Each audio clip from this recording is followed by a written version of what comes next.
Welcome back, dear friends. Before we begin, let me know where in the world you are watching, and please don't forget to subscribe and like to support the channel.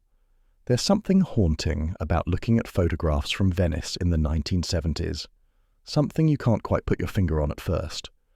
The city looks familiar enough with its canals reflecting ancient buildings, gondolas cutting through dark water, bridges connecting narrow passages between leaning walls. But look closer. Notice what's missing.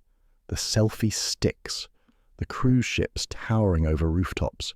The crowds packed so tight you can barely move. This is Venice before the world discovered it could be consumed like a theme park admission ticket. This is Venice when Venetians still lived there. The 1970s were the decade when this impossible city, this floating miracle of marble and stone, faced a choice it never wanted to make. A choice between survival and soul, between preservation and extinction, between becoming a living museum or a dead one.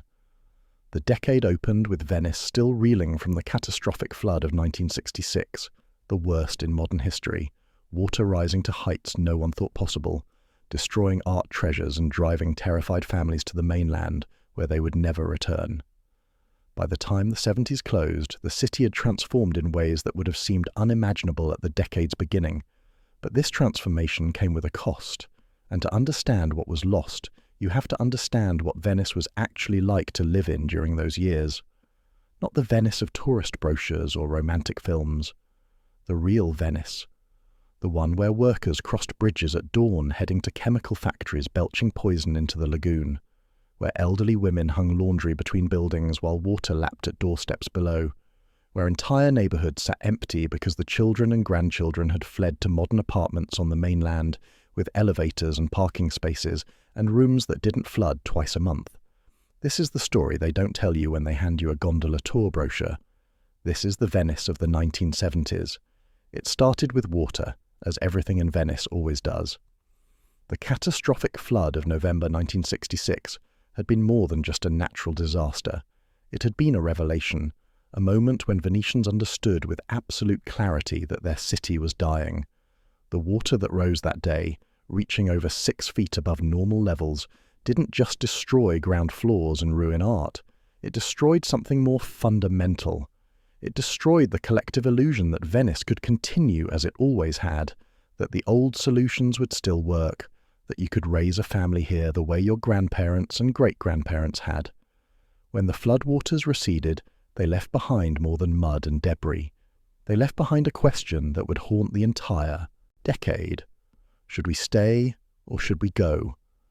By 1970, hundreds of families had already answered that question by packing their belongings and moving across the bridge to Mestre, the mainland suburb of Venice that offered everything the island lacked: elevators, parking, ground floor apartments that stayed dry, schools that didn't have to close every time the tide rose. The population of central Venice, which had peaked at over 170,000 residents in the early 1950s, had already dropped to around 120,000 by the late 60s. Through the 70s, it would continue to fall, sliding toward 100,000 as the decade closed. Every family that left created a small wound in the city's social fabric. The apartment they abandoned would sit empty for months or years, windows dark, shutters closed, or worse, it would be converted into something else: a hotel room, a vacation rental, storage for a merchant's excess inventory. The neighborhood, where 3 generations of the Rossi family had lived since the Renaissance, now housed tourists who stayed for 3 nights and moved on. Walking through Venice in the early 70s, you could feel these absences. Entire buildings stood hollow. Streets that once echoed with children's voices grew quiet. The elementary school in Castello that had educated Venetian children for centuries closed its doors because there weren't enough students to justify keeping it open. Teachers who had spent their careers in Venice found themselves transferred to the mainland or taking early retirement. But the population decline was only part of the story. What made it truly devastating was who was leaving. It wasn't random, it was systematic. Young families left because raising children in Venice had become nearly impossible.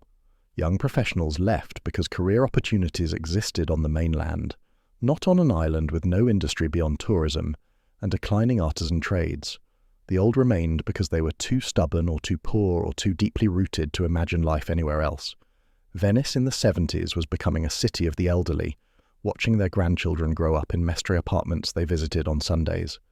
And the water kept rising. What people who've never lived in Venice don't understand is that flooding isn't an occasional dramatic event.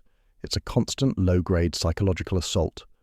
The acqua alta, the high water that turns streets into rivers and piazzas into lakes, wasn't some once-a-decade catastrophe in the 70s. It happened dozens of times each year, sometimes just inches of water in the lowest spots, St. Mark's Square turning into a shallow reflecting pool. Sometimes much worse, water rising past your knees, infiltrating ground floor apartments, destroying inventory and shops, cutting off entire neighborhoods. The city had installed a warning system, sirens that would wail across the island when flooding was imminent. One sustained note for water expected to rise 110 centimeters above normal, 2 notes for 120 centimeters, 3 for 140, 4 for 160, or higher. Venetians learned to interpret these tones the way sailors read weather signs. The sirens became part of the soundtrack of the decade, as much a part of Venice as church bells or Vaporetto motors. When the sirens sounded, everyone knew what came next.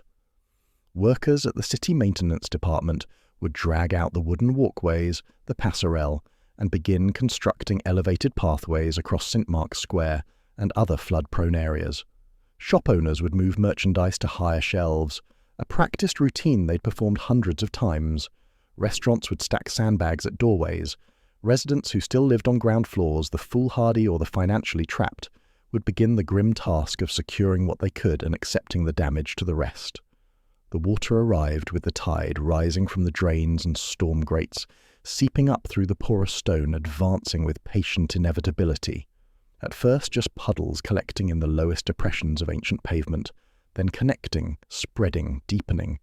Within an hour or two, the lower-lying areas would be underwater, the boundary between canal and street erased entirely. Venetians in rubber boots would wade through calf-deep water, carrying groceries home or going to work, moving with the practiced efficiency of people who'd done this 1,000 times. And then, a few hours later, the water would retreat.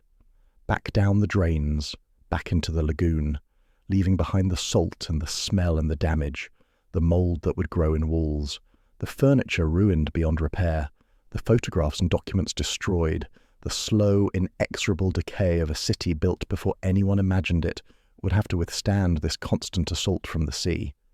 But here's what made it worse in the 70s. The flooding was getting more frequent, more severe. The groundwater pumping that had supplied Venice's modest industrial needs for decades had been causing the entire island to sink, compacting the soil beneath the lagoon, lowering Venice by several inches. This subsidence made every flood worse. By the mid-70s, authorities finally stopped the groundwater extraction that was causing the sinking, but the damage was already done. The city sat lower. The acqua alta came more often. Living with this became a form of siege warfare. You defended your home against an enemy that attacked dozens of times each year. You developed strategies, routines, resignation. You stored important documents on upper floors. You bought furniture that could withstand water damage. You moved anything valuable above waist height. You kept rubber boots by the door always. Your children grew up knowing that some days you couldn't leave the house, not because of snow or rain like normal cities, but because the street had become a river. For tourists, acqua alta was a novelty, a unique experience. They'd splash through St. Mark's Square in rented rubber boots, taking photographs, marveling at the spectacle of a flooded city. For Venetians, it was something between an inconvenience and a catastrophe, depending on where you lived and what you owned and how many times you'd already dealt with it that month. The psychological toll was harder to measure than the physical damage, but no less real. Imagine knowing that everything in your life existed at the mercy of the tide, that your home could be invaded by seawater at any moment, that you might wake at 3 a.m. to sirens and water, that the city your ancestors had built and defended for 1,000 years was slowly, inexorably sinking beneath the waves. Some Venetians responded with resignation. This is how we live. This is our fate. We adapt. We endure. Others responded with gallows humour, joking about needing snorkels instead of umbrellas, about Venice finally returning to the sea that spawned it. Still others responded with anger, demanding action from a government that seemed far more interested in national politics than in solving the problems of one small sinking city. But perhaps most common was a kind of weary acceptance. This is Venice. Water is what we are. We've always lived with the sea. The floods are getting worse, but they were always here. Our grandparents dealt with acqua alta. So did their grandparents. So will we. What choice do we have? This acceptance, this resignation, was part of what made the 70s so tragic, because the choice wasn't actually between adapting to floods or leaving. The choice was between making Venice livable for Venetians or transforming it into something else entirely. A stage set, a tourist attraction, a beautiful corpse preserved in amber for the world to photograph. While the waters rose and the population fled and the city slowly drowned, something else was happening across the bridge in Marghera, the industrial suburb that symbolized Venice's modern aspirations and greatest failures. Porto Marghera. Even the name sounds industrial, utilitarian, a rebuke to the architectural poetry of Venice proper. This was Venice's attempt at the 20th century, a massive industrial zone created in the early 1900s and expanded dramatically after World War II. By the 1960s, Porto Marghera employed 40,000 workers in chemical plants and factories, producing plastics and pesticides and petrochemicals, generating wealth and pollution in equal measure, promising prosperity through industrial might. The workers who built those plants, who operated the machinery, who breathed the chemical fumes for 8-hour shifts, came from all over the Veneto region. Farmers' sons from the countryside, fishermen from the lagoon islands, some from Venice itself.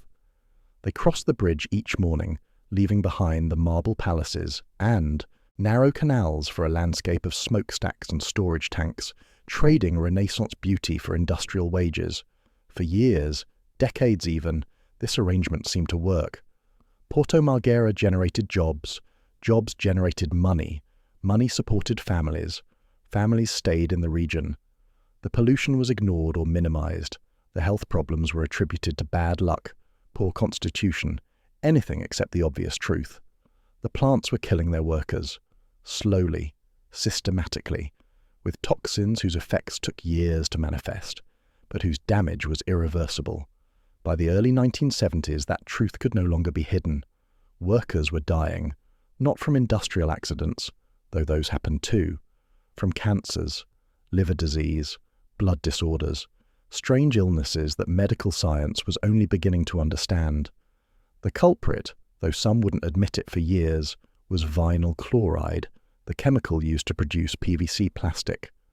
Breathe it long enough and it destroys your liver, causes a rare form of cancer, kills you in ways that are predictable once you understand the mechanism, but seem mysteriously random until you make the connection. The workers made the connection. What happened next was extraordinary. Workers at the Montedison chemical plant, the largest employer in Porto Marghera, began to organize outside the traditional union structure. They formed autonomous assemblies. They studied the chemicals they worked with, collaborating with sympathetic doctors and scientists to understand exactly what was killing them. They demanded not just better safety equipment or higher wages, but something more radical. They demanded the right to refuse to work in conditions that were poisoning them. This was revolutionary. The entire industrial system depended on workers accepting that employment meant exposure to risk.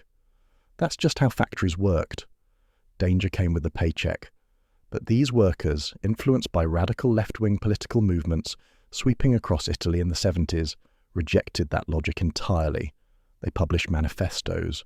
They organized wildcat strikes. They took over factories, running them according to their own rules.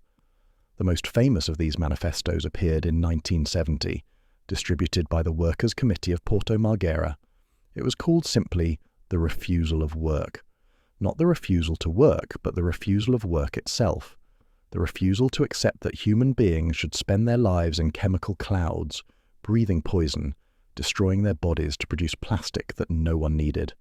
The refusal to let capitalism define what labor meant. This wasn't abstract political philosophy. This was workers staring at their own mortality, watching colleagues die of liver cancer at 40, understanding with absolute clarity that their lives were being traded for profit margins, and saying, no, we will not die quietly. We will not accept our own murder. We will fight. And they did fight. Through the early 70s, Porto Marghera became a battlefield.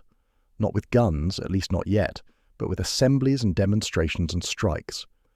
Workers would gather in massive meetings, hundreds at a time, shouting down union officials who tried to negotiate on their behalf, rejecting the authority of both management and traditional labour leadership. They formed their own power structure, elected their own representatives, made their own demands. The most spectacular action came when workers organised city-wide self-reduction campaigns. Thousands of families, 15,000 in the Venice province alone, refused to pay their utility bills in full. They reduced their electricity payments, arguing that they shouldn't have to pay for power generated by the same industrial system that was poisoning them. They organised mass demonstrations converging on the mainland plaza at Mestre, and there in Piazza Ferretto, they built enormous bonfires. Into those fires they threw their unpaid bills, thousands of pieces of paper curling and blackening as flames consumed them, a symbolic and practical rejection of the economic order. The authorities had no idea how to respond. This wasn't a traditional union dispute that could be resolved with wage negotiations. This was something deeper, more dangerous to the established order. These workers didn't want reform. They wanted transformation. They linked their struggle in the factories to broader struggles for housing, healthcare, education, environmental protection. They squatted in empty buildings. They formed neighbourhood committees. They organised price reductions in supermarkets, essentially shoplifting collectively as political action. It was chaos. Beautiful, terrifying chaos. And it couldn't last. By the mid-70s, the movement began to fracture. Some workers fell back into traditional union structures, accepting pragmatic compromises. Others radicalised further, connecting with armed struggle groups like the Red Brigades. The state, alarmed by the spreading revolt, cracked down hard. Police presence increased. Surveillance intensified. Activists were arrested, tried, imprisoned. In November 1979, the Red Brigades assassinated the head of Venice's anti-terrorism police, and the crackdown became a hammer. The autonomous movement that had terrified bosses and government officials alike was crushed. Not completely, not overnight, but systematically dismantled. Publications were shut down. Organizations were infiltrated. Leaders were isolated. The space for radical working-class politics that had briefly opened in the early 70s closed again, squeezed shut by state repression and internal divisions. But even as the movement died, it left behind something profound. The workers who participated never forgot. They had glimpsed a different possibility. They had organized themselves, fought back, refused their assigned role in the industrial machine. For a few years they had been powerful. They had made the bosses afraid.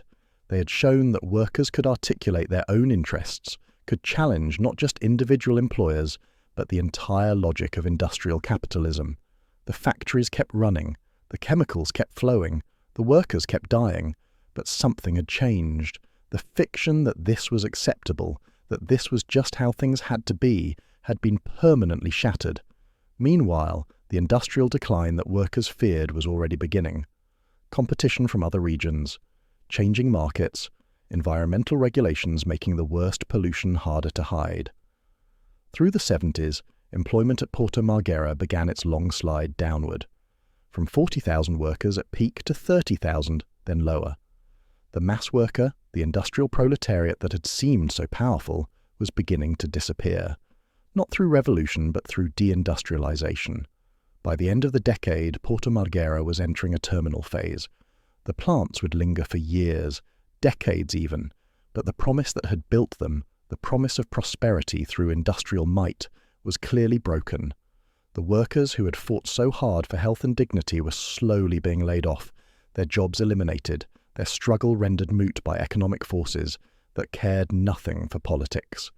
The pollution remained. The toxic legacy in the lagoon soil would persist for generations. But the jobs, the reason all that poison had seemed acceptable, were vanishing. While industrial fires burned in Marghera and workers fought for their lives, Venice itself was grappling with a loss of a different kind, a loss of joy, of celebration, of the very thing that made Venice more than just buildings and water. Here's something that might surprise you. In the 1970s, Venice had no carnival. Let that sink in. Venice, the city synonymous worldwide with masked balls and elaborate costumes and February festivals, didn't celebrate Carnival. The tradition had been abolished in 1797 when Napoleon conquered Venice and decided that mask-wearing and elaborate parties were incompatible with revolutionary values. For 182 years, nearly 2 centuries, Venice went through February without Carnival. The absence was profound. Carnival had been woven into Venetian identity for centuries, perhaps 1,000 years. It was the moment when social hierarchies dissolved, when behind masks a noble and a servant could meet as equals, when the Republic's strict rules relaxed and the city exploded with creativity and excess. Its abolishment was among the clearest symbols of Venice's decline from independent republic to conquered province. By the 1970s, only the very old could remember hearing stories from their grandparents about what Carnival had been like. Most Venetians had no living memory of the festival. February was just cold, damp winter, nothing special. The ornate masks that tourists now associate with Venice existed mainly in museums and antique shops. Mask makers who remained in business produced theatrical masks or export items for foreign collectors, not for Venetian celebrants. Walking through Venice in February of 1970 or 75, you would have seen none of the spectacle that now draws millions of visitors. No crowds in elaborate costumes flooding St. Mark's Square. No masked balls in ancient palaces. No street performers and musicians on every bridge. Just a quiet, emptying city getting through the wet season. But Venetians still celebrated other festivals, smaller traditions that had survived when Carnival hadn't. The Festa del Redentore in July remained a major event, commemorating the end of a 16th century plague with fireworks over the lagoon and a temporary bridge connecting Venice to the Giudecca island. Families would gather on boats moored in the Giudecca Canal, eating and drinking through the warm night, waiting for the midnight firework display that would light up the sky and reflect off the water in a spectacle older than the United States. The Regatta Storica in September showcased Venice's maritime heritage with gondola races and a historical procession of boats decorated as they would have been centuries ago when Venice ruled the Adriatic. The Venice Film Festival in late summer brought international glamour to the Lido, movie stars arriving by boat, photographers crowding the red carpet, Venice playing its role as backdrop for modern celebrity, while the resident population continued to decline. And there was the Biennale, the international art exhibition that had operated since 1895, showcasing contemporary art in pavilions scattered through the city. But even the Biennale was caught up in the political turmoil of the 70s. In 1974, under radical leadership, the entire exhibition was dedicated to Chile, a massive political protest against Pinochet's dictatorship that had overthrown Salvador Allende. Artists from around the world created murals and performances and installations demanding freedom for the Chilean people. It was powerful, it was radical, it was also deeply divisive. The International Art Exhibition was actually cancelled in 73 and didn't resume until 76. The Biennale leadership changed hands repeatedly through the decade as different factions fought for control. By 1977, something called the Dissident Biennale opened, referencing Soviet dissidents, sparking more political controversy. The institution that was supposed to showcase timeless art had become a battlefield for contemporary political struggles. For Venetians watching all this, the cultural turmoil must have felt like one more manifestation of their city slipping away from them. The institutions that had once defined Venice's role in the world, that had celebrated its artistic legacy, were now platforms for political fights that had little to do with Venice itself.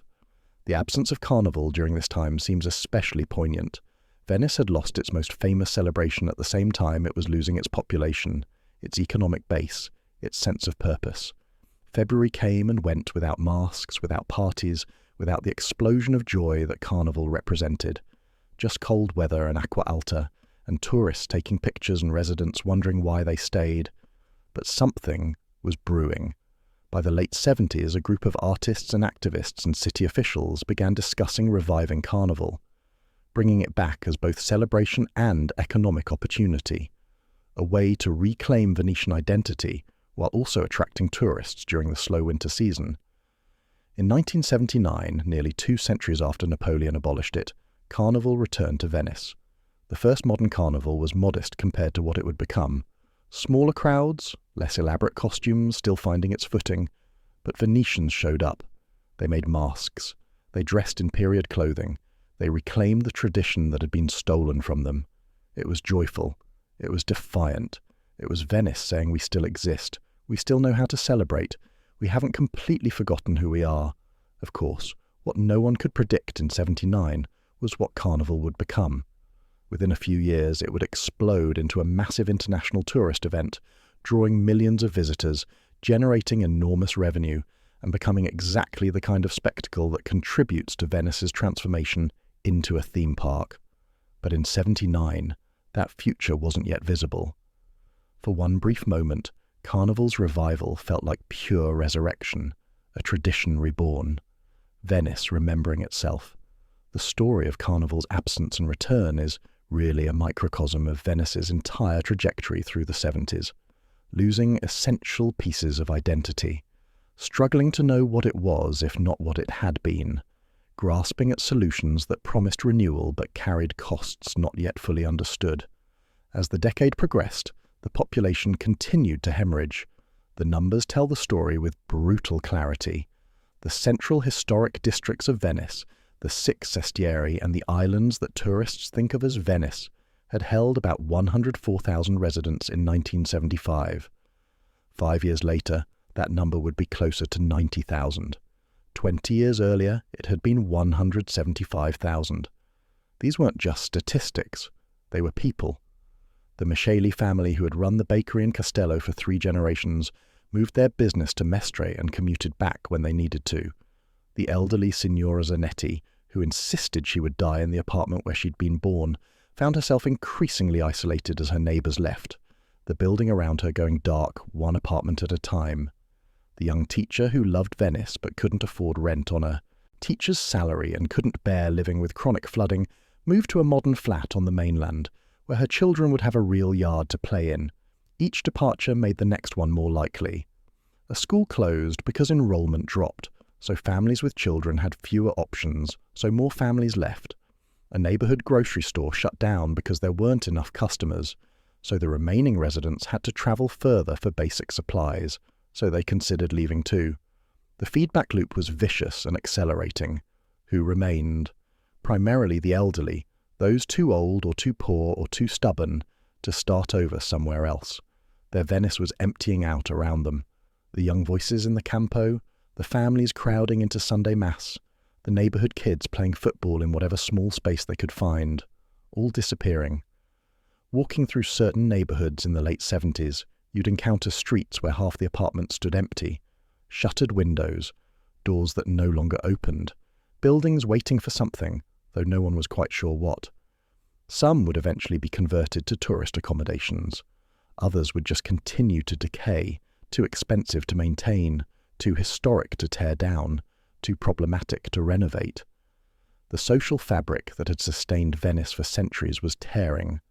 Neighbourhoods had once been tight communities where everyone knew everyone, where 3 or 4 generations lived in the same parish, where the baker and the fishmonger and the priest and the gondolier had all grown up together and would be buried in the same cemetery. That world was dying. Replaced with what? It wasn't clear yet. But the early signs were visible. Hotels were opening in converted palazzi. Buildings that had once housed Venetian families were becoming vacation rentals. The shopkeeper who sold vegetables to locals found he could make more money selling leather goods to tourists. The Baccaro that had served neighbourhood regulars for 100 years started attracting tourists who wanted an authentic Venetian experience but would leave after 1 glass of wine. For the Venetians who remained, daily life in the '70s required constant adaptation. You had to be resilient, philosophical, maybe a little crazy. Because Venice didn't just demand that you live with floods and crumbling infrastructure, it demanded that you accept living in a museum that everyone else wanted to visit, but fewer and fewer people wanted to actually inhabit. The physical challenges were relentless. Getting anything heavy into or out of Venice required elaborate logistics. No trucks could deliver to your door because there were no streets for trucks. Everything came by boat and then had to be carried by hand over bridges. Furniture, appliances, building materials, groceries. If you needed a new refrigerator, you'd arrange for it to be delivered to the fondamenta, the waterside walkway, and then you and however many friends or family you could recruit would carry it across however many bridges stood between the water and your apartment. Bridges, hundreds of them, over 400 bridges connecting the islands that make up Venice. Some are gentle arch bridges easy to cross. Others are steep, requiring you to climb steps, cross the apex, descend the other side. Try doing that with grocery bags, or luggage, or God forbid in a wheelchair.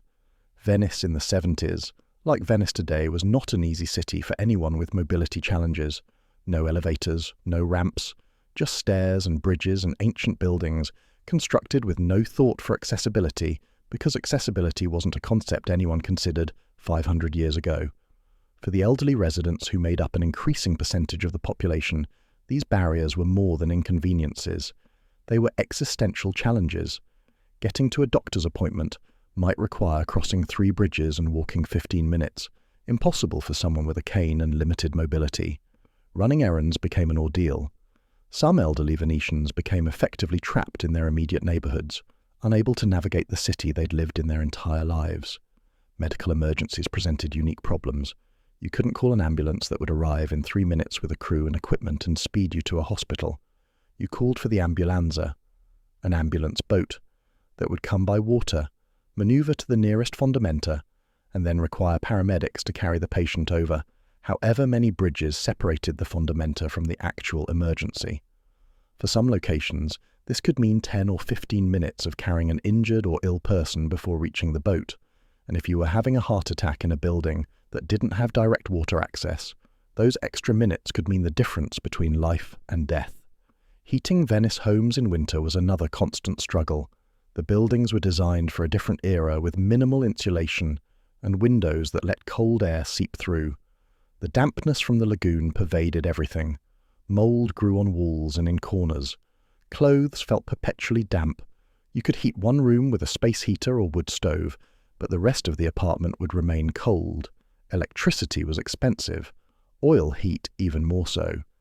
Many elderly Venetians in the 70s spent winters huddled in the warmest room of their apartment, wearing multiple layers, accepting cold as an unavoidable condition of Venetian life. The damp rot everything eventually. Wooden furniture cracked and warped. Paper documents yellowed and crumbled. Leather goods grew mold. Metal rusted faster than it should. The combination of salt air from the lagoon and regular flooding created an environment that destroyed materials with patient ruthlessness. If you wanted something to last in Venice, you had to actively fight against the city's determination to reclaim it. Daily, shopping required planning and physical stamina. Most Venetians shopped daily rather than weekly, because you couldn't carry a week's worth of groceries across multiple bridges and up multiple flights of stairs. You'd go to the market at Rialto, or to the small neighborhood shops that still existed, buy what you could carry, bring it home, repeat tomorrow. The older generation, especially the widows who made up a significant portion of the population, developed careful routines. They knew which shops gave them credit, which vendors would save them the best fish or freshest vegetables, which shortcuts through the Cali avoided the most bridges. Food shopping at Rialto Market remained one of the unchanged rituals of Venetian life. The vendors at the fish market still displayed their catch on ice the way they had for centuries. Whole fish, silver scales catching the light, squid and octopus in glistening piles, the peculiar smell of fresh seafood and canal water mixing.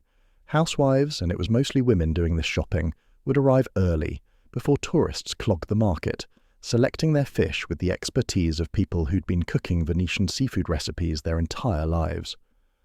The vegetables came from the outer islands, from Sant'Erasmo primarily, farmers bringing their produce by boat just as their ancestors had done.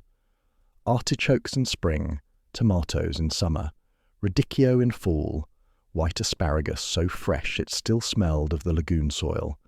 You'd buy your vegetables, then your fish, maybe stop at the butcher for some meat, fill your shopping bags until your arms strained, then begin the walk home, resting occasionally, shifting the bags from hand to hand, accepting the burden of living in a city with no cars. Food in working class. Venetian homes followed traditional patterns that stretch back generations.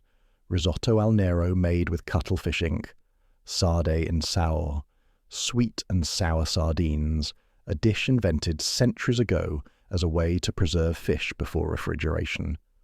Bigoli and salsa, thick pasta with anchovy and onion sauce. These weren't fancy restaurant dishes. They were home cooking, recipes passed from grandmother to mother to daughter, adapted to what was available and affordable. Children growing up in Venice during the 70s experienced a childhood unlike any other place in Italy or the world. No cars meant streets were playgrounds. A small campo, a neighborhood square, could become a football pitch. The challenge was avoiding kicking the ball into a canal, though retrieving it with a long pole or stick became part of the game's skill set. Kids played in ways their parents had, games that had been passed down with minimal change for generations. But fewer kids existed to play those games. The elementary schools were shrinking, classes combining, teachers recognizing the same surnames year after year because there were only a few dozen Venetian families still raising children in each neighborhood. The playground at recess echoing with fewer voices. The sense that something vital was draining away. Education itself became part of the reason families left. Parents worried that their children weren't getting adequate schooling, that Venice's shrinking school system couldn't compete with the modern facilities on the mainland. High school students often commuted to Mestre for better programs. University meant leaving Venice entirely, likely never to return except as visitors. The path from Venetian childhood to Venetian adulthood, which had been automatic for centuries, now led away from the city. For the teenagers who remained, Venice offered limited opportunities. No cinema complexes, no shopping malls, nowhere to drive even if you had a car. Social life revolved around meeting in campos, hanging out at bars once you were old enough, maybe taking the boat over to Lido's beaches in summer. But compared to the mainland with its modern amenities and job prospects, Venice felt increasingly like a prison. Beautiful, historic, waterlogged prison. The language itself was changing. Venetian dialect, which had been the primary language for working-class Venetians for centuries, was being replaced by standard Italian as the city depopulated, and tourists became the main audience. The distinctive sounds of Venetian, with its particular vocabulary and pronunciation that differed dramatically from textbook Italian, could still be heard in the markets and Baccari, among the elderly residents who spoke it naturally. But younger generations were switching to Italian, which worked better in mainland schools and jobs, which didn't mark you as provincial and working class the way dialect did. This linguistic shift represented something deeper, the erasure of distinctly Venetian identity in favour of a more generic Italian or even international identity. Venice was becoming a place people visited rather than lived, a destination rather than a home, and destinations don't need their own language, they just need to be photogenic. Religion still structured daily life for many Venetians, especially the elderly. The Catholic Church remained a powerful presence, parish churches serving as community centres for the remaining residents. Sunday Mass was where you saw your neighbours, caught up on news, maintained social connections. The liturgical calendar provided rhythm to the year. Christmas, Easter, various saints' days particular to Venice. But church attendance was declining, along with everything else. Young people, influenced by the political radicalism of the era, often rejected the church as reactionary. The working-class neighbourhoods that had sustained strong Catholic traditions found themselves emptying out. Parish priests administered to shrinking congregations in churches built to hold hundreds, the echoes making the emptiness more obvious. Social divisions that had always existed in Venice became more pronounced in the 70s. There had always been class distinctions. The nobles in their palaces along the Grand Canal, the merchants and professionals in comfortable apartments, the working class in Castello and Canna Reggio. But as the population declined, these divisions mapped more clearly onto who was staying and who was leaving. The wealthy, or at least the relatively comfortable, could afford to maintain properties in Venice, could hire people to deal with the flooding and the logistics, could afford the higher costs of everything. They might use Venice as a second home, visiting when they pleased, maintaining their palazzo as investment or status symbol while living primarily on the mainland or even in Milan or Rome. The poor, ironically, were trapped. They couldn't afford to move, couldn't afford the deposits on mainland apartments or the moving costs. Their rent-controlled apartments in Venice, often on ground floors prone to flooding, were all they had. They stayed not out of love for Venice, though some did love it, but because they had nowhere else to go. And then there were the truly stubborn ones. The Venetians who stayed because they were Venetian, because leaving would mean abandoning their identity, because Venice was in their blood and bones and they'd rather drown with the city than abandon it. These people, often elderly, often living in difficult conditions, were the keepers of whatever authentic Venetian culture remained. They spoke dialect. They maintained traditions. They refused to perform for tourists or pretend Venice was anything other than what it was, a dying city that some of them loved anyway. The gondoliers occupied an interesting space in this social ecosystem. They were working class, absolutely, but they occupied a symbolic role that gave them certain privileges and visibility. Gondoliers in the 70s were transitioning from being actual transport workers, ferrying Venetians across canals as their ancestors had for centuries, to being primarily tourist entertainers. There had been 10,000 gondolas in Venice during its height as a republic, thousands during the 19th century. By the 70s, only about 400 remained, and almost all served tourists rather than locals.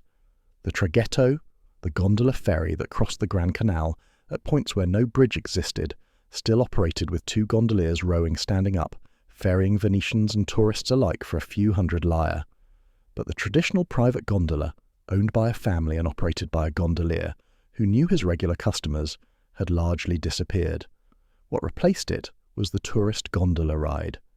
40 minutes gliding through canals while a gondolier, often singing or at least humming tourist-friendly songs, steered through the waterways, pointing out notable buildings, probably repeating the same patter he'd given 100 times that week.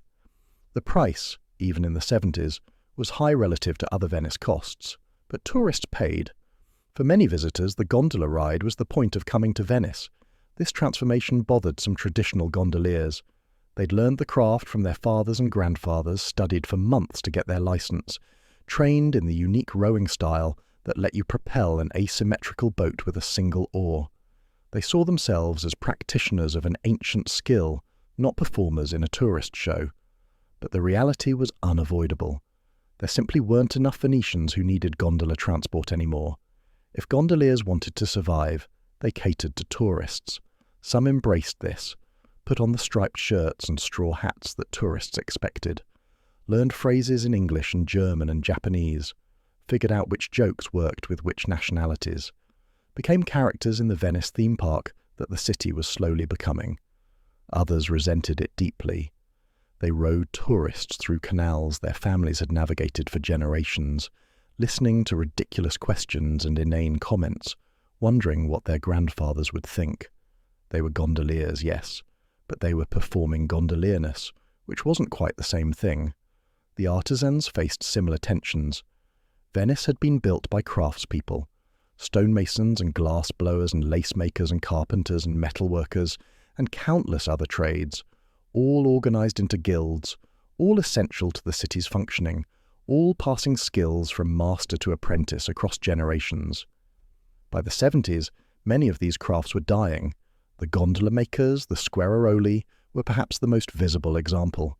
In centuries past, multiple boatyards had existed across Venice and the lagoon islands, each producing gondolas and other watercraft using techniques refined over centuries. By the 70s, only a handful remained. The Schiero di San Trovaso, probably the most famous, was still operating, but fewer apprentices were learning the craft. Making a gondola requires knowing how to work 8 different types of wood, how to create the asymmetrical hull that makes single-oar rowing possible, how to craft each piece with precision that allows the boat to flex with the water while remaining stable. It took months to build a single gondola, hundreds of hours. You couldn't rush the work.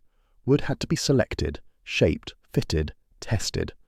The faccola, the distinctive oarlock carved from walnut, required its own specialized skill. Each faccola was unique, carved to fit the specific gondolier's style and the specific gondola's balance. A master carver could look at a piece of wood and see the faccola hidden inside it, releasing the form through careful cutting. These skills were housed in the bodies and memories of old men. They hadn't been written down in textbooks. They were learned by watching, by apprenticing, by spending years working alongside someone who knew. When those old men died, if they hadn't trained successors, the knowledge died with them. Murano glass was facing similar pressures. The island of Murano had been the centre of European glassmaking for centuries. The secrets of Murano glass, the techniques for creating those impossibly delicate goblets and elaborate chandeliers and vibrant coloured pieces, were carefully guarded. Glassmakers weren't allowed to leave Venice.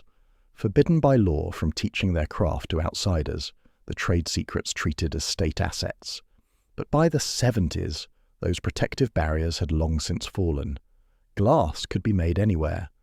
Factories in other countries produced cheaper versions of Murano designs. Some Murano masters still created extraordinary work, pieces that sold to museums and wealthy collectors. But the economic foundation of the island was crumbling. Young people didn't want to apprentice in furnaces, working in extreme heat, learning a craft that took years to master when they could get a job on the mainland with regular hours and better pay. The few who remained were aging. The old masters, men in their 60s and 70s, still knew how to make glass the traditional way, using techniques that dated back to the Roman Empire. They could gather molten glass on a pipe, blow it into shape, add colour while it was still soft, create handles and spouts and intricate decorative elements, all without measuring, relying entirely on experience and feel. But when they retired or died, who would replace them? Some workshops started catering to tourists, making cheap souvenirs, glass beads and small figurines that could be produced quickly and sold in quantity.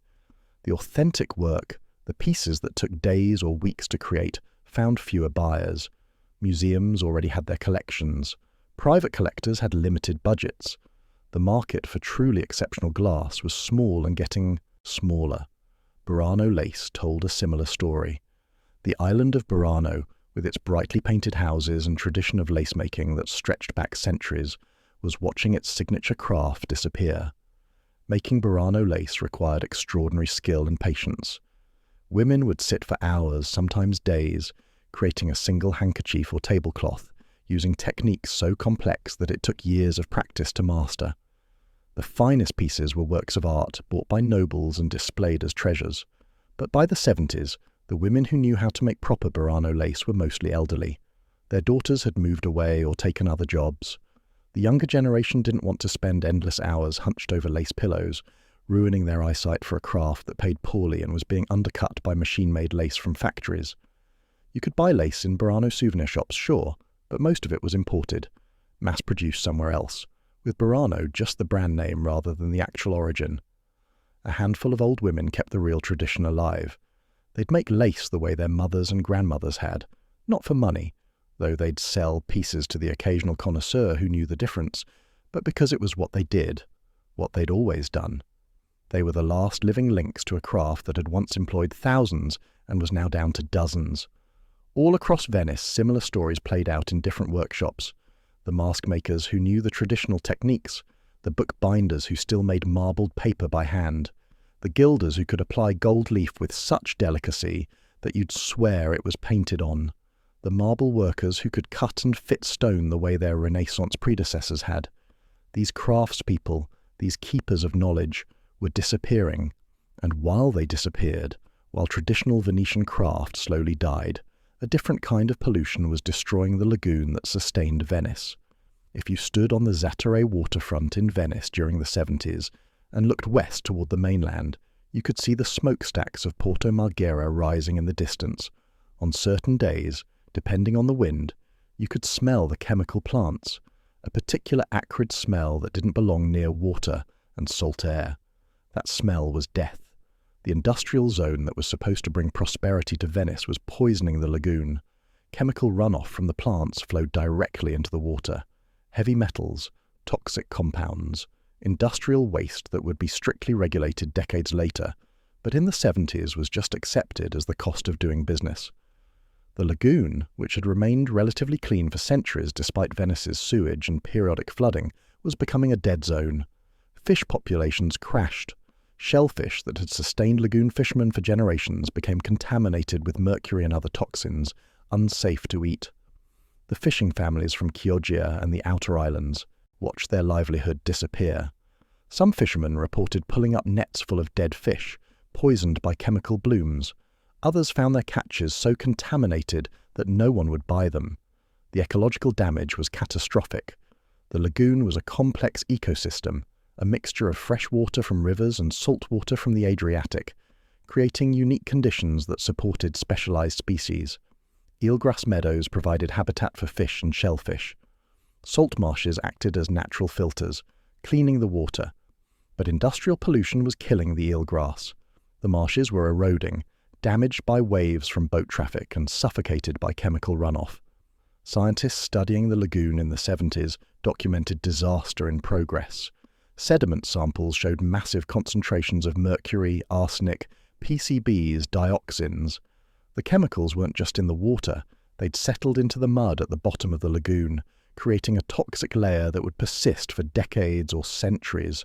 Even if pollution stopped immediately, and it didn't, the contamination already present would continue leaching toxins for generations. The human health impacts were harder to measure, but no less real. Communities living around the lagoon, especially near the industrial zone, showed elevated rates of cancer and birth defects. Children born to families in Marghera or Chioggia faced higher risks of developmental problems. The same vinyl chloride that was killing workers in the plants was dispersing into the environment, affecting people who'd never set foot in a factory. Environmental activists in the 70s tried to draw attention to the crisis. They documented the pollution, they published studies, they organized protests. But they faced the same challenge that workers at Porto Marghera faced. Economic interests trumped everything else. The chemical plants provided jobs. They generated tax revenue. Shutting them down or forcing expensive cleanups would cost money, might cause plant closures, would definitely anger powerful industrial interests. So the pollution continued, the lagoon kept dying. And Venetians, even as they worried about flooding and depopulation, lived with the reality that their entire environment was being poisoned. Sewage added to the problem. Venice had no modern sewage treatment system in the 70s. Raw sewage from buildings emptied directly into the canals. During normal tides, the flushing action of the lagoon dispersed it. But during acqua alta, when water flooded streets and buildings, that sewage mixed with floodwater, contaminating everything it touched.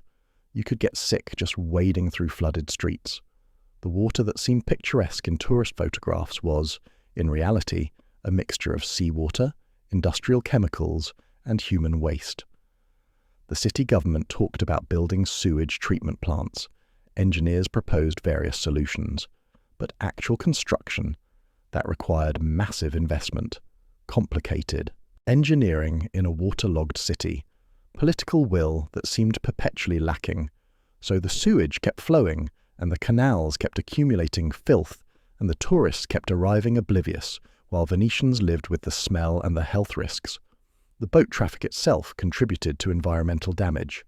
Motorboats, far more common than they'd been before World War II, created waves that eroded canal walls and damaged building foundations. The traditional gondola, propelled by a single oar, created almost no wake. A gondola could pass beneath a bridge without disturbing anything.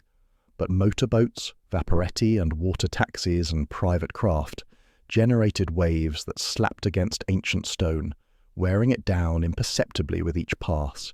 Millions of waves over time causing real structural damage. Oil and gasoline spilled into the water. Exhaust fumes hung over the Grand Canal. The romantic image of Venice as a pre-industrial paradise was fiction. Venice in the 70s was clogged with combustion engines, breathing their fumes, washing their pollution into the water, accelerating the decay of everything it touched. Amid all these environmental and social crises, Venice was also caught in the political turmoil that consumed all of Italy during the 70s, the infamous years of lead. Italy in the 70s was coming apart. Left-wing terrorism, right-wing terrorism, political assassinations, kidnappings, riots. The state seemed on the verge of collapse or fascist takeover, depending on which day you read the news. Venice, despite its apparent isolation on a lagoon, was very much part of this national crisis. The Communist Party had strength in working-class neighbourhoods, not the radical autonomists from Porto Marghera, but the official PCI, the Italian Communist Party, which was respectable, organised, tied into Soviet Moscow, but also thoroughly Italian. They controlled neighbourhoods, they ran social services, they offered an alternative vision of Italian society, one where workers had power and capitalism was constrained. The Christian Democrats, meanwhile, controlled the city government. They were conservative, Catholic, pro-business, connected to the Catholic Church and to business interests, and to the national power structure that had governed Italy since World War II. They saw themselves as defenders of tradition, which in Venice meant defending the status quo, even as that status quo was clearly failing. Between these two establishment forces swirled more radical elements. Potere Operaio, which had organised workers at Porto Marghera, Autonomia Operaia, which rejected both capitalist parties and communist parties, feminist groups demanding reproductive rights and challenging patriarchal culture, student movements at Ca' Foscari University, organising protests and occupations. All of these groups were fighting not just for specific policy changes, but for fundamentally different visions of what Italy and Venice should be. The debates weren't polite, they were existential. Should Venice preserve itself as a museum or transform itself for modern life? Should tourism be embraced or resisted? Should the working class accept capitalist development or fight for revolution? There were no easy answers, no compromises that satisfied everyone. The Red Brigades brought this political warfare into the realm of actual violence. They were a Marxist-Leninist terrorist organisation that believed armed struggle was necessary to overthrow capitalism and establish a communist state. They kidnapped businessmen. They assassinated judges and police. In 1979, they kidnapped and murdered Aldo Moro, the former prime minister, in an action that shocked Italy and basically ended whatever support they'd had among the broader left.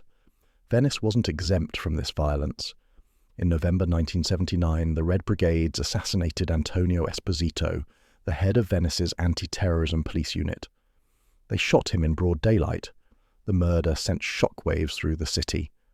Venice, which had seemed removed from the worst of Italy's political violence, was now directly involved.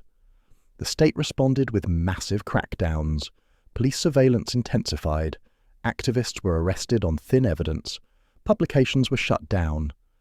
The autonomous movement that had briefly flourished at Porto Marghera found itself crushed between Red Brigade terrorism on one side and state repression on the other.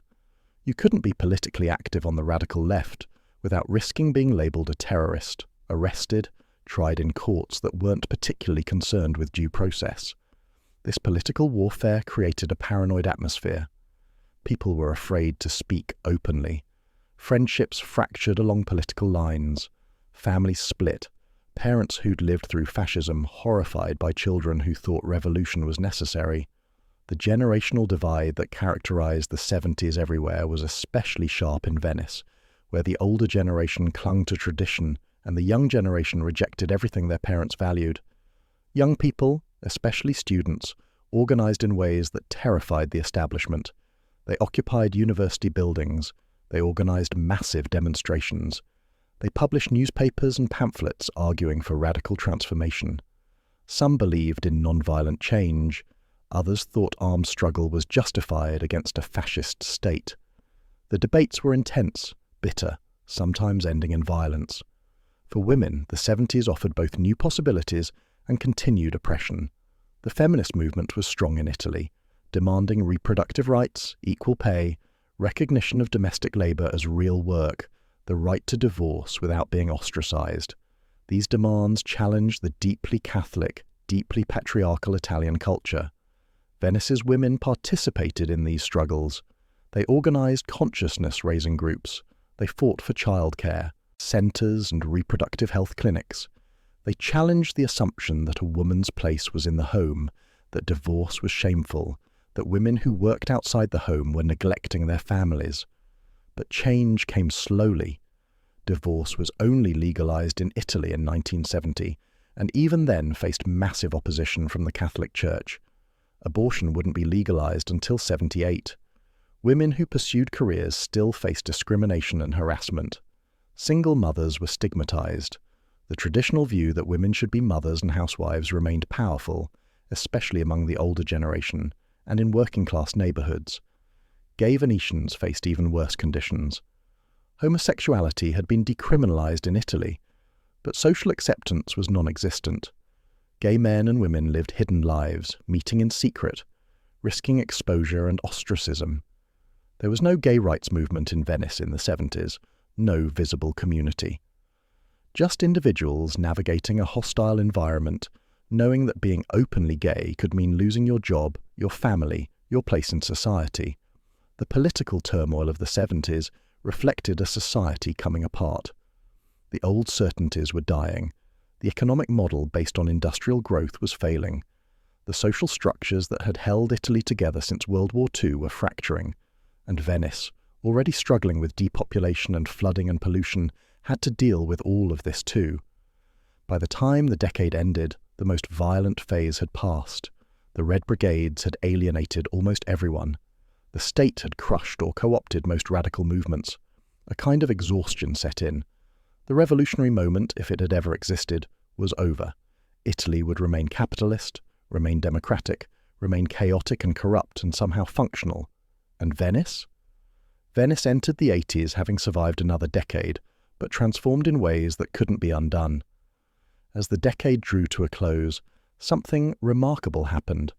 In February 1979, Venice revived Carnival after 182 years. The masks came back, the costumes, the parties. Venetians and tourists alike filled St. Mark's Square, celebrating a tradition that had been dead for nearly 2 centuries. It was magical. For a moment, Venice felt alive in ways it hadn't in decades. The revival of Carnival represented more than just a festival.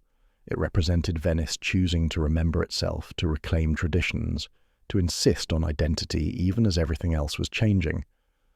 But the revival also marked a turning point. Carnival's return coincided with Venice's transformation into a tourist destination on an unprecedented scale. The festival that had once been for Venetians became a spectacle for the world. Within a few years, Carnival would draw millions of visitors, generating enormous revenue, overwhelming the city with crowds, becoming exactly the kind of mass tourism event that would accelerate Venice's depopulation. In 79, that future wasn't yet visible. For one brief shining moment, Carnival's return felt like pure renewal. Venice remembering who it was. But the seeds of what Venice would become were already planted.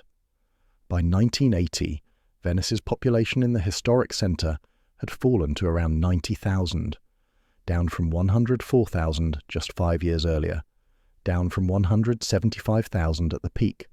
The city was hollowing out. Neighbourhoods that had once bustled with life sat quiet. Buildings stood empty. Schools closed. Shops shuttered. The flooding continued. In some years it got worse. The groundwater pumping had stopped, slowing the subsidence, but the damage was done. Venice sat lower than it had. The sea was rising. The acqua alta came more frequently. Each flood drove a few more families to the mainland. Porto Marghera's industrial decline accelerated. The plants that had once employed 40,000 workers were down to 30,000, then lower. The pollution remained. The toxic legacy in the lagoon sediment. The workers who'd fought so hard for health and dignity were being laid off, their jobs eliminated by economic forces that cared nothing for their struggles. The artisans who remained were aging. The old masters of glass and lace and gondola making were in their 60s and 70s. Their children had mostly left. The traditional crafts that had sustained Venice for centuries were maintained by a shrinking number of practitioners who knew their skills might die with them. Tourism was growing. Not yet the overwhelming force it would become, but clearly the direction Venice was headed. Hotels were opening. Restaurants were catering to foreign visitors. The economy that had once been based on trade and manufacturing and craft was transforming into an economy based on visitors who came to look at the city and then left. The early gentrification had begun. Artists and bohemians from around Europe were discovering that you could rent an apartment in Venice for relatively little money if you didn't mind the flooding and the crumbling infrastructure. They brought new energy, but also displaced more Venetians. Real estate speculation was starting, wealthy people buying properties as investments or vacation homes, contributing to the housing crisis that made it impossible for working-class Venetians to afford to stay. Looking back, from decades later, the 1970s appear as the hinge point, the moment when Venice's fate shifted from dying city to tourist theme park. The choice wasn't made consciously. No one sat down and decided Venice should transform this way. It happened through thousands of small decisions and larger structural forces. Families leaving, tourists arriving, industries declining, traditional crafts fading, the water rising, the population falling. Each change made the next one more likely, until the transformation became inevitable. What was lost? A living city, a place where working-class families raised children and old people died in the apartments where they'd been born, where artisans practiced crafts their ancestors had practiced, where neighborhoods had identities and traditions and feuds that stretched back centuries, where Venetian dialect was the language of the street and everyone knew their neighbors, and the city existed for its residents, not for visitors. What was gained? International attention, UNESCO World Heritage status, billions in tourism revenue, preservation funding that saved countless buildings, cultural prestige, the transformation of Venice into one of the world's most recognized symbols, a place that everyone wants to visit at least once. But was it worth it? That's the question Venetians in the 70s couldn't answer, and that we're still grappling with today. Venice survived the 70s. It didn't collapse entirely. It didn't sink beneath the waves. But what survived was something different from what had existed before. A Venice that was more museum than home, more stage set than living city. The elderly Venetians who lived through the 70s, who stayed when their children left, who maintained traditions when no one else cared, they knew what was being lost. They watched their city transform around them. They saw the apartments emptying, the shops changing, the language shifting, the tourists arriving in ever larger numbers. They knew that the Venice they'd grown up in, the Venice of neighborhoods and community and authentic Venetian life, was dying. Some of them were bitter, some were resigned. Some maintained a stubborn hope that Venice could be saved, that the depopulation could be reversed, that the city could find a way to be both preserved and alive. That hope proved mostly futile. Venice in the decades after the 70s would only accelerate the trends the 70s established. More depopulation, more tourism, more transformation from living city to beautiful corpse. By 2025, Venice's historic centre would have fewer than 50,000 residents, more tourist beds than residents, a city where locals were outnumbered by visitors every single day of the year. But in the 70s, that future wasn't yet determined. There was still a possibility, however slim, that Venice could save itself. That possibility died not through any single event, but through accumulation. Each family that left, each shop that became a tourist trap, each building converted to a hotel, each flood that drove more people away, the death of possibility by 1,000 cuts. The 1970s stand as Venice's last chance, the decade when meaningful change might still have been possible, when the population decline could have been reversed, when the economic model could have been restructured to serve residents rather than tourists, when traditions could have been preserved not as performance but as living practice. Those possibilities weren't realized. Whether they could have been, whether any intervention could have saved Venice as a living city, while also addressing the flooding and the economic challenges and all the other crises, remains unknowable. What we know is what actually happened. Venice chose, or was forced into, the path it's still walking, the path that saved the buildings but lost the city. For those of us watching from the future, studying Venice in the 70s, through photographs and documents and the memories of those who lived through it, the tragedy is visible in ways it might not have been to people living through it day by day. They were just trying to survive, trying to deal with the next flood, trying to decide whether to stay or leave, trying to make a living, trying to raise children, trying to preserve what they could of their traditions and their identity. They couldn't see the larger pattern emerging, couldn't know that their individual decisions and the structural forces beyond anyone's control were combining to transform Venice in permanent ways. Couldn't predict that the tourist economy they were slowly embracing would eventually consume everything else. But we can see it now. We can trace the line from the Venice of the 70s to the Venice of today. We can understand how a city dies not through catastrophe, but through slow transformation. How you can preserve every building while losing the soul. How you can save the physical Venice while destroying the living one. The lessons are stark. For other cities facing over-tourism, for historic places trying to balance preservation and vitality, for communities grappling with depopulation and climate change and economic transformation. Venice in the 70s shows what happens when short-term survival takes precedence over long-term sustainability, when tourist revenue seems like the only option, when each individual choice makes sense but the collective result is disaster. Venice survived the 1970s, but Venetian Venice, the authentic city of working-class neighborhoods and artisan workshops and families that had lived there for generations, that Venice was already dying. The beautiful buildings remained, more beautiful than ever as restoration efforts cleaned centuries of grime from marble facades. But the people who made Venice more than just pretty architecture were leaving, had left, would continue leaving, until Venice became exactly what it is today. A museum, a stage set, a warning. And yet, even knowing all this, understanding the tragedy that unfolded, Venice in the 70s still holds a kind of beauty. The last moment when the city was still partially itself, when you could walk through neighborhoods that housed Venetians rather than tourists, when artisans still practiced traditional crafts, when children still played in the campos, when Venice, for all its problems, was still a living city. Those who experienced that Venice, who lived through those years, carry memories of something precious that no longer exists, a city that smelled of canal water and fresh bread and salt air, where you knew your neighbours and spoke Venetian dialect and could navigate the narrow calle in complete darkness because you'd walked them your entire life, where flooding was a problem but not yet an existential crisis, where tourism existed but hadn't yet consumed everything. That Venice is gone. It died in the 70s, or maybe it was already dying, and the 70s just made the death visible. But it existed. It was real. And remembering it, understanding what was lost, matters. Because Venice's story isn't finished. The city still stands. Residents, however few, still live there. Traditions, however attenuated, still persist. The possibility of renewal, however distant, hasn't completely vanished. And other cities can learn from Venice's experience, can understand the choices that lead to death by tourism, can perhaps make different decisions. The 1970s taught Venice a lesson it didn't want to learn, that survival isn't the same as living, that you can preserve every stone while losing the soul, that a city needs more than buildings and tourists.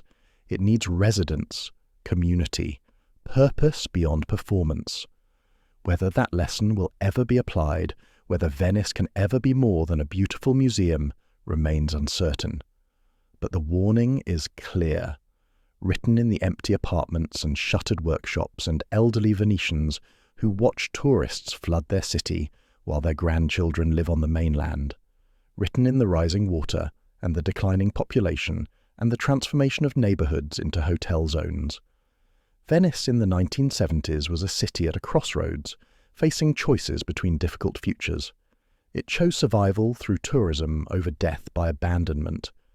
And in making that choice, in embracing the tourists and the revenue and the international attention, it set in motion changes that would transform it completely. We can judge that choice. We can mourn what was lost. We can use Venice as warning or lesson or cautionary tale. But we can't undo it. Venice in the 70s made its choice or had the choice made for it, and now lives with the consequences.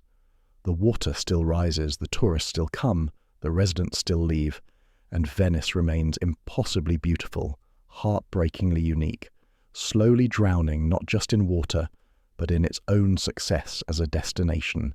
That is Venice's tragedy. That is the story the 1970s tell, a story of survival that was also a death, a story of preservation that required sacrifice, a story that isn't over, but whose ending seems increasingly clear. Thank you for joining me on this journey through Venice in the 1970s. If you enjoyed this deep dive into a forgotten decade of one of the world's most remarkable cities, please consider subscribing to the channel and liking this video. Your support helps us continue creating content that explores the hidden histories and untold stories of places we think we know. Share your thoughts in the comments below, especially if you or your family experienced Venice during this era. Those memories and stories matter.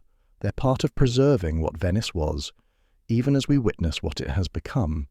Until next time, remember that every city has a story, and sometimes the most important chapters are the ones we've forgotten.